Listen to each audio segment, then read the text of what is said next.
સુરતમાં બુટલેગરો દારૂની હેરાફેરી માટે અવનવા ગતકડા કરતા હોય છે, ત્યારે ઉધના પોલીસે પેટ્રોલિંગ દરમિયાન બાતમીના આધારે બંધ બોડીના અતુલ ટેમ્પામાં લઈ જવાતા વિદેશી દારૂના લાખો રૂપિયાના જથ્થાને ઝડપી પાડવામાં સફળતા મેળવી છે.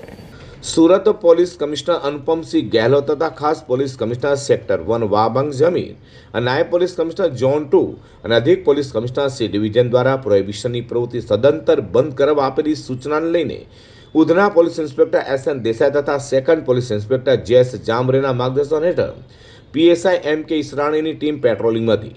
ત્યારે બાતમીના આધારે ઉધના એમજી રોડ નંબર 11 પરથી પસાર થનારા બંધ બોડીના અતુલ શક્તિ ટેમ્પોને આંતર્યો હતો અને તેની જટિલતા તેમાંથી 11,37,000થી વધુની કિંમતનો દારૂનો જથ્થો મળી આવ્યો હતો. તેથી પોલીસે ટેમ્પોને દારૂનો જથ્થો તથા મોબાઈલ ફોન મળી 12,47,000થી વધુનો મુદ્દામાલ કબજે કરી ટેમ્પો ચાલક શકીલુદ્દીન તરીકુદ્દીન ફારૂકીની ધરપકડ કરી કાયદેસરની કાર્યવાહી ધરી છે.